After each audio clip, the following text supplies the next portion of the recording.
À table, les enfants! Imagine, t'es un pays avec du fric et tu peux payer d'autres pays pour pas recevoir de migrants. En Suisse, si tu veux demander l'asile et que t'es passé par un autre pays avant, c'est mort. En gros, l'Europe et quelques autres pays dont la Suisse ont mis en place un système qui permet de gérer les migrants en leur attribuant un pays d'asile. Je m'appelle Marie, vous êtes sur Rage Kit et aujourd'hui, le règlement Dublin 3, c'est quoi? Cette merde. Cette grosse merdasse. Aujourd'hui, je vais vous raconter une histoire vraie qui ressemble à des milliers d'autres. Quelques détails ont été modifiés pour garantir l'anonymat, mais le reste est véridique. C'est l'histoire de Farah.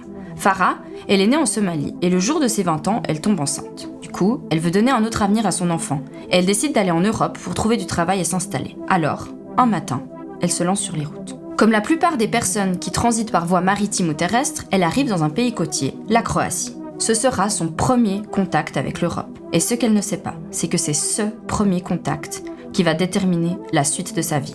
Quand elle pose les pieds en Croatie, Farah, sans le savoir, elle rentre dans cette énorme merde qui s'appelle le règlement Dublin. Alors, le règlement Dublin, c'est quoi ? C'est l'Europe qui veut empêcher les personnes qui doivent fuir leur pays de choisir l'endroit où elles veulent vivre. Le règlement Dublin décide de l'État responsable de l'examen d'une demande d'asile. En gros, une demande d'asile, en droit international, c'est quand une personne fuit son pays pour se mettre en sécurité dans un autre pays. Genre parce qu'elle craint d'être persécutée en raison de sa religion, nationalité, appartenance à un groupe ethnique ou autre bail du genre. Mais si tu viens en Europe juste parce que c'est la haisse dans ton pays et que tu espères un avenir meilleur pour toi ou tes gosses, eh ben, tu peux laisser tomber. Ça va pas être possible, ou en tout cas pas, avec une demande d'asile. Donc, pour revenir à notre cher règlement Dublin, Dublin, c'est l'Europe qui veut gérer les demandes d'asile et surtout éviter qu'une personne puisse déposer plusieurs demandes d'asile dans différents pays européens. Le principe, il est simple, mais il pue bien la merde. Le pays de l'Union européenne dans lequel la personne a formulé sa demande d'asile est le pays qui est en charge de la décision finale. Et ça, c'est le pays qui prend tes empreintes digitales pour la première fois, donc le pays où tu débarques. Et la grande idée de Dublin, c'est qu'une personne migrante est liée à jamais à ce pays. C'est ce pays, et ce pays uniquement, qui est responsable de sa demande d'asile. Deux petites précisions. Quand on dit Europe, ce règlement il s'applique à l'Union européenne, à la Norvège, le Liechtenstein, l'Islande et la Suisse. Et le règlement il s'applique à qui ? Il s'applique à tous les gens qui viennent des pays hors Union européenne. Après, si tu viens des États-Unis d'Amérique tout-puissant, c'est un peu différent. Bon, revenons à notre histoire. Après un long voyage, dont on ne racontera pas les détails, Farah arrive à la frontière croate. À ce moment-là, ce sont des gardes-côtes qui vont l'accueillir. Farah, son passage en Croatie, il est affreux. Elle est enceinte de plusieurs mois et elle va y être brutalisée, enfermée et violée à plusieurs reprises par la police.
Quand ils m'ont attrapé, ils m'ont pris tout mon argent.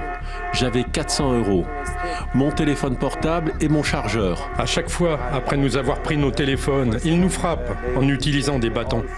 Comme Amir, beaucoup ici ont fait l'expérience de la brutalité des gardes-frontières. Dans la rue cet après-midi à Lausanne pour demander à la Suisse de stopper les renvois de migrants vers la Croatie, un pays accusé de violences policières envers les requérants d'asile. En criant, je dis « Ne me tirez pas d'ici, ne me tirez pas d'ici.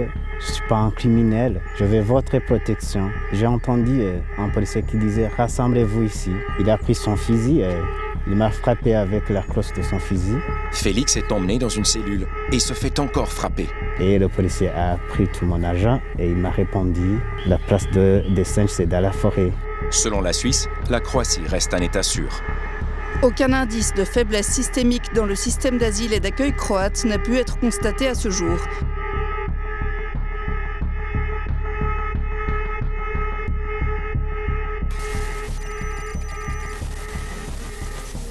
Les gardes-côtes, notamment en Croatie, ont fait scandale ces dernières années.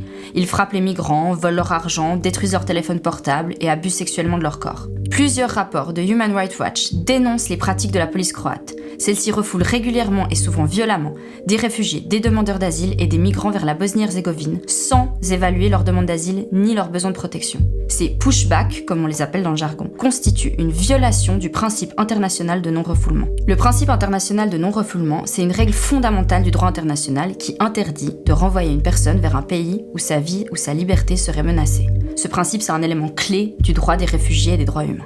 Le premier truc que font les gardes frontières, c'est d'arrêter Farah et de l'enfermer pour prendre ses empreintes digitales. Et là, faut se demander pourquoi il y a autant de flics aux frontières de l'Union européenne et pourquoi ils sont autant obsédés par les empreintes digitales. Parce qu'ils sont obsédés, hein. Ils fouillent les forêts, arpentent les plages, coursent les gens et mènent des battues dans des voitures. Parce que l'Europe, quand ils ont fait Dublin, ils étaient pas cons. Ils savaient très bien que les pays avec des côtes seraient beaucoup plus exposés. Donc, ils ont trouvé une petite solution simple et inhumaine. Les pays moins exposés filent de la thune aux pays d'entrée pour contrôler les migrants. Et donc, plus on contrôle de migrants, plus on reçoit du fric. Plus tu contrôles des migrants, plus tu reçois du fric. C'est ça, hein. Le fric que la Croatie reçoit de Dublin, elle n'est pas obligée de le mettre dans l'amélioration du camp. C'est une des dérives majeures du système Dublin. En gros, tu peux faire des magouilles. Donc, certains pays prennent de la thune sans améliorer les conditions d'accueil. C'est le cas pour la Croatie, où il y a des problèmes de logement, peu de foyers. En gros, les gens finissent souvent à la rue. Et les quelques foyers qui tiennent debout sont totalement insalubres. La Croatie, c'est tellement l'enfer pour les demandes d'asile qu'il y a un mouvement qui s'est formé autour de cette question-là, c'est Stop Renvoi Dublin-Croatie.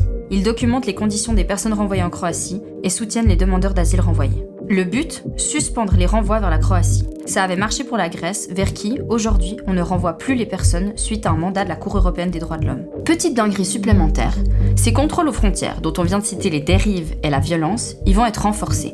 D'ici 2027, l'Agence européenne de garde-frontières et de garde-côtes, Frontex, quadruplera ses effectifs. Elle disposera de 10 000 gardes-frontières, 10 000 gardes-frontières, contre environ 2 000 aujourd'hui. Et son budget fera un bond. Il sera de 11 milliards d'euros en 2027. 11 milliards d'euros. Donc moi je sais même pas combien il y a de zéros, mais... Hein ? Bon, et ça, ici en Suisse, on l'a voté. À 72%, on a dit oui à la votation sur Frontex. Let's go faire ça. Donc, d'ici 2027, la Suisse financera 3 fois plus qu'avant ce système et passera un financement de 61 millions de francs par année. Bref, revenons à notre histoire. Donc là, les flics y capturent Farah et prennent ses empreintes de force, ce qui nous amène à une autre énorme merde, Eurodac. L'Europe, elle voulait une gouvernance digitale qui assure la continuité de leur règlement Dublin. Donc, ils ont créé ce petit outil informatique, Eurodac. Adopté en 2006, c'est un système informatisé de comparaison des empreintes digitales et d'identification des demandeurs d'asile aux fins de l'application efficace de la Convention de Dublin. Donc, du moment où tu files tes empreintes dans un pays, tous les pays d'Europe le savent et c'est globalement foutu. Farah, elle, son objectif c'était pas d'aller en Croatie, elle avait entendu parler de la Suisse. Et ce qu'elle n'a pas mesuré, c'est que la Suisse allait devenir un cauchemar. Son parcours migratoire prend plus de temps que prévu, avec toutes les violences vécues en Croatie, et c'est pendant le trajet qu'elle accouchera de sa petite fille, Alima. Quand elle arrive en Suisse, avec Alima dans les bras, elle passe la frontière et annonce qu'elle veut faire une demande d'asile. Elle est alors redirigée vers une nouvelle merde, les centres fédéraux d'asile. Quand elle arrive dans le centre, un fonctionnaire prend de nouveau ses empreintes digitales. Et là, vous vous souvenez de Eurodac. En un clic, le fonctionnaire voit que Farah est arrivée en Croatie et cette seule petite information rend absolument impossible toute demande d'asile en Suisse. Vous vous souvenez, c'est le premier pays où tu arrives, qui prend tes empreintes, etc. On lui rend donc très rapidement une décision de non-entrée en matière. Farah est alors redirigée dans une cellule spéciale du secrétariat d'État aux migrations qui s'occupe uniquement de ce qu'on appelle les cas Dublin.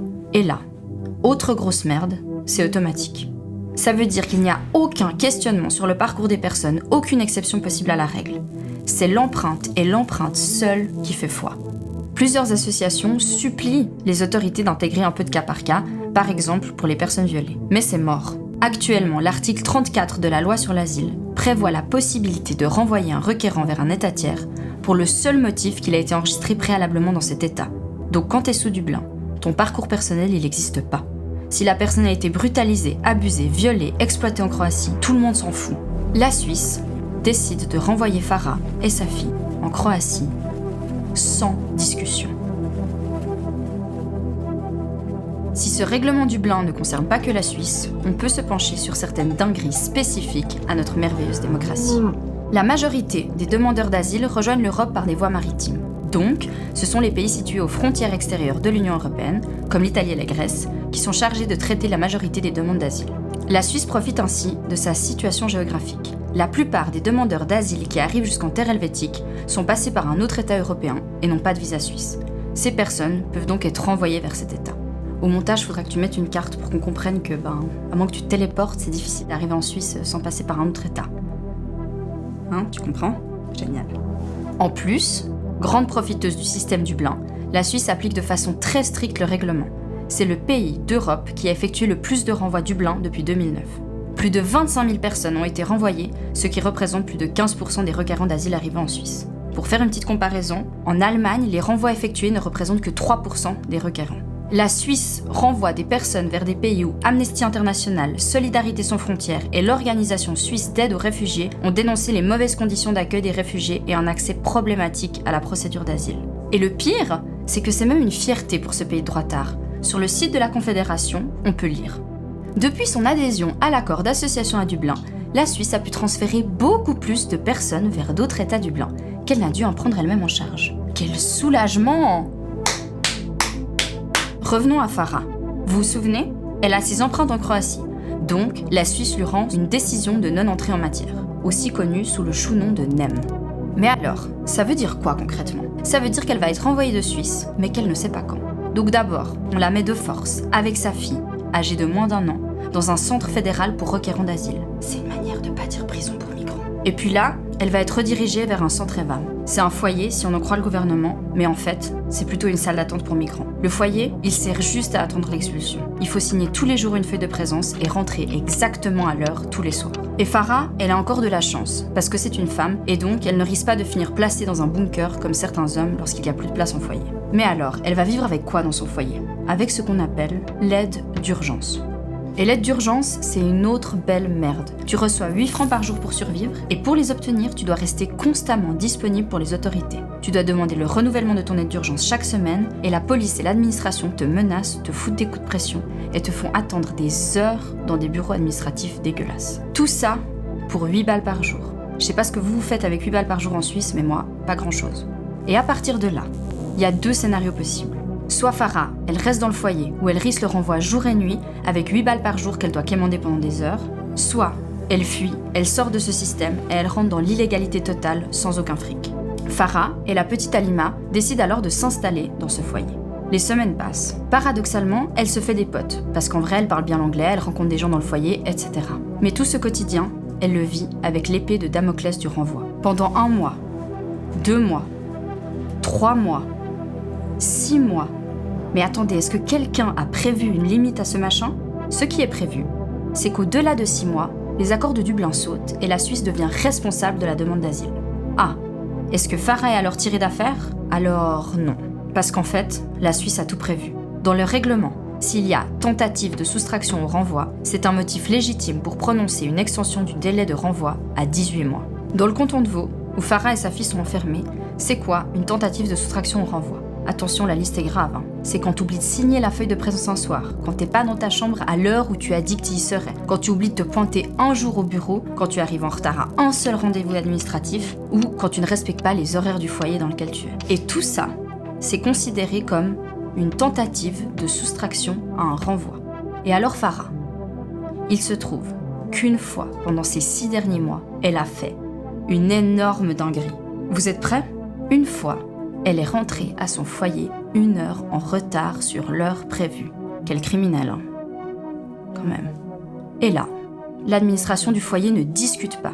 Il y a tentative de soustraction au renvoi. Tout le monde voit ce délai de 6 mois étendu à 18 mois. La Suisse, ce qu'elle fait, c'est qu'elle gagne du temps pour les renvoyer et pour les maintenir dans le système Dublin. Et ça, c'est un bel exemple de règlement où l'Union européenne crée une loi avec un principe vaguement pensé pour protéger les personnes, le délai de 6 mois maximum, et où la Suisse dit « niquez-vous », on va trouver une vieille combine pour l'étendre à 18 mois pour tout le monde. T'attends pendant 1 an et demi ton renvoi, qui peut arriver du jour au lendemain, sans prévenir. Alors qu'en vrai, t'as établi une vie, t'as des amis, des connexions, t'as même commencé à apprendre la langue du pays où tu es pour, du jour au lendemain, être déraciné. Donc je résume.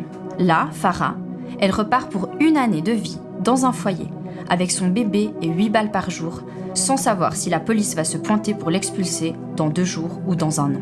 Vraiment, comme disent les droitards, on est super laxiste avec les demandeurs d'asile. Et voilà, un beau matin de printemps 2023, les oiseaux chantent, les fleurs poussent, les flics démarrent le fourgon. Il est 5h30 et la police débarque au foyer. Parce que oui, les gens sont plus vulnérables et plus susceptibles de collaborer si la police arrive très tôt le matin. Donc ils font toujours comme ça. En plus, il y a moins de chances que des soutiens débarquent ou que ce soit vu par le public. À 5h30, les journalistes font dodo. Bon, il y a pas mal de journalistes qui font dodo toute la journée ici, mais... Ils débarquent dans la chambre de Farah et lui annoncent qu'elle va être renvoyée en Croatie. À votre avis, est-ce que Farah elle a envie de retourner dans un pays où elle est logée dans des camps et où elle a été violée plusieurs fois, dans un pays où ses droits et ceux de sa fille ne seront pas respectés? Mais alors, ces chers policiers de la meilleure démocratie du monde, d'où comme on les connaît, qu'est-ce qu'ils vont faire pour convaincre Farah? Ils lui arrachent son enfant des bras. C'est pas une blague. De force, ils prennent Halima et ils sortent du foyer sans Farah. Et là, ils attendent qu'elle sorte. Farah, elle est dans sa chambre. Son bébé n'a même pas 1 an et elle l'entend pleurer dehors. Personne ne peut imaginer ce qu'il se passe dans sa tête sans l'avoir vécu. Donc forcément, au bout d'un moment, elle sort. Et là, c'est parti pour un vol commercial direction la Croatie. Oui, un vol commercial. Donc toi, tu pars en vacances à Dubrovnik avec ton petit maillot de bain pour faire du ciné-tourisme parce que c'est là-bas qu'ils ont tourné Game of Thrones. Et à l'arrière de ton avion, il y a Farah menottée, Halima son bébé et un keuf.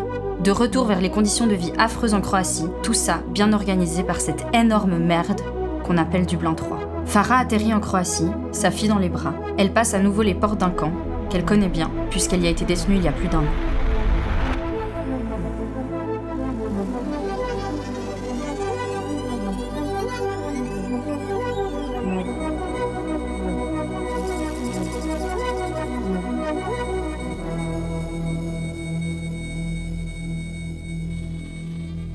Merci à Droit de Rester, avec qui on a coécrit cet épisode. Ils font un taf de ouf, ils soutiennent les gens et notamment les cas du blanc dont on vous a parlé aujourd'hui. Si vous avez de la thune, n'hésitez pas à leur en filer, on a mis leur IBAN dans la description. Et si vous avez encore plus de thunes, vous pouvez aussi nous en donner à nous, on a un Tipeee qui est aussi en description. On va finir là-dessus, bisous. C'est affreux. Oui, c'est affreux. Ok. Enfin, je me dis que c'est bizarre de raconter toutes ces histoires affreuses, bref. C'est bizarre de raconter toutes ces histoires affreuses. Enfin non, mais vous voyez ce que je veux dire. Enfin, c'est... Ok, pourquoi les camps croates, c'est de la grosse merde?